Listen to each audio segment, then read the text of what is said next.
So I'm back with Gabriela, and we're discussing a lot of different topics. And the next topic up is I'm gonna throw a curveball at you. You ready?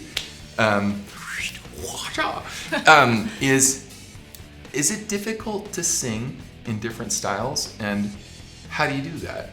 How do you do that? How are you able to go? This week alone, we did Lara Fabian's Adagio. We did Dio, Rainbow, and some other stuff. We did Gethsemane from Jesus Christ Superstar. I'm gonna go down this, outshine Chris Cornell. We did crazy different styles. How do you do that? In a way, I kind of do my research before I like take any song. Like sometimes it's just like, oh, like she just opens her mouth and then it's there. No, I really take time. Like, of course, I love these songs. That makes everything easier. Sure. When you love it, you just have it in your headphones all the time. Sure. But the way I'm just not listening to it. I kind of listen to the way they use the air, how they use the color of the voice, the emotions they use, vibrato that they use, and I kind of studied for a while, and then I kind of decide, all right, what do I want to honor about that song, about the original singer, and then what I want to do, kind of bring myself into it. Of course, it's usually I like guys a lot, so I sing heavy guy songs. Yeah. So of course, except Lara Fabian, except for that one, but it's always like kind of gonna sound a little differently. But I kind of always think about how I can bring myself into the song. But okay, that begs the question again. From a practice standpoint, I know as a guitar player, my first instrument, as you said, that was your first instrument. I grew up playing rock, and then I liked jazz, so I immersed myself in jazz, and then I like flamenco. I immersed myself in flamenco. You have to literally swim and dig deep with these genres and Absolutely. stuff. So how much time do you spend on something like this? Like let's say okay, let's take a couple examples here. So you guys are gonna get to see these videos as they come out. Lara Fabian, like how long have you been thinking about wanting to do that song? Since 2019. About it. Okay. So 4 years, right? 3 years, 4 years. Okay. And how much did you own it? Like sit in it, chew on it, breathe it, live it, you know? Probably hours of listening over and over again, and then hours of practicing and failing. But how did you apply it though? So like, okay, another good question. So we were just talking earlier.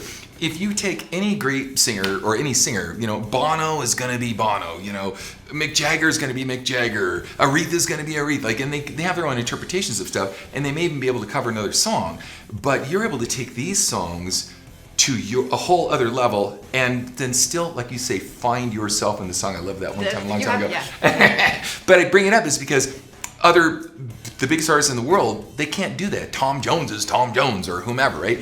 So what is it about the study of the different things you've done with your voice that enable you to give you the gifts and ability to take on those songs? It's a passion. For me, it really is. It comes very naturally. Rock and metal, I've been passionate about that music since I was 13 years old, so we're going on 17 years. So yeah, don't say that to anyone. But if I think about any other genre, like recently I was kind of asked to sing a gospel song. Okay. They were like, hey, can you deliver in 2 days? My first response will be, give me 3-4 weeks so I can listen to it. I can immerse myself and listen to the best gospel singers. And am I ever gonna be that good? I mean, 4 weeks are for sure not good enough ever to maybe deliver it away Whitney Houston would, but maybe you can get, you know, a little closer. But you're studying the vibrato, you're studying the expression, the way they use the sound. Like you have to do the color, the how much air. Right. It sounds very complex, but But wait a minute. I'm Bono, and I only have my Bono voice. Can I actually step into stuff like that, or is it just for a chosen few like you? I think that you can. I mean, if you want. Everyone is their own original. I think that it's the best, but we're all basically a result of the influences that we had in the past. Exactly. That's what creates the originality about you, is like, who are your influences? And then some people are like, look, I'm original the way I am. I don't need to change anything about myself. That's totally fine too. I love to learn, I love to grow, and I love to be kind of chameleon when it comes to switching. So stop there. Interesting you bring that up.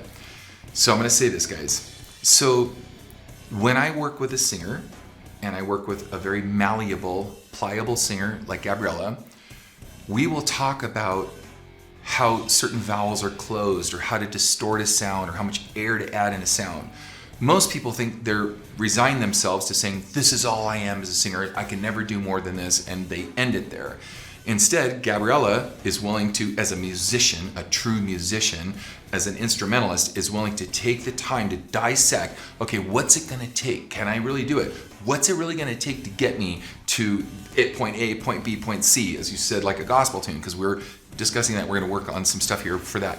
But in the end, she has chosen to understand the mechanical and the technical aspects of what it takes to grow that part of her voice to get her to that place. She didn't say, this is my body size, I'm always gonna look like this, I'm never gonna get cut here, buffed here. I used to before I met you. Okay. I was like that. Because I didn't have ways to do it. That you need help. You do need help, and there's not many vocal coaches out there. I've been told before I met you that, first of all, I cannot sing by vocal coaches. They said, brilliant. I am not kidding you. I had a vocal coach that told me 12 years ago, I'm sorry, 12 years ago. Sorry girl, you actually cannot sing. And I'm like, I just want to use I was talking about belting, I was talking about chest voice, I was talking about, can you teach me how to sing like these big guys? He said that it's not possible because I'm a woman. That this is nothing to do with being a woman. And also, he said, I will have to relearn everything so I can fit into that musical kind of way of sounding for women that was popular back then. And that's the only way for me to do it. So I was very desperate actually before I met you, because I kind of in my head I was like, no, there is a potential. You're just, I don't think you're just born that way, like that you can rock or not. Like, it's just not like that. Right. So I kind of continued to do these workouts, warm-ups, whatever it was, kind of like from like a hygiene point, like just like sustain my voice like nice and clean. That's why I worked with that vocal teacher. But I was in the same time like kind of, is he right? Is he maybe right about the fact that it's just not possible, that the sound that I'm looking for? And I didn't give up. So and I found you. Question for my audience out there.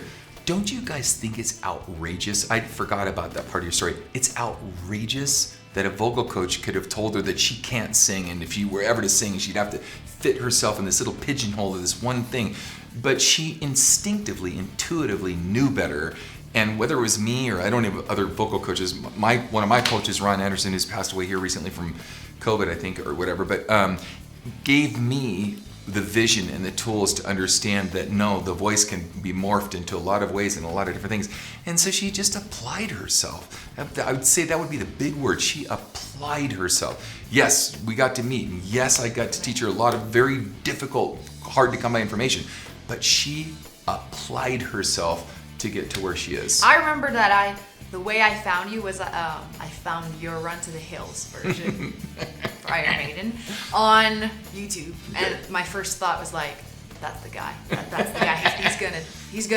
He knows what he's doing. I could tell. You have so many vocal coaches. Like again, and we go back to the message. Like you should put it on t-shirts. The proof is in the singing. The proof is in the singing. It really is. Like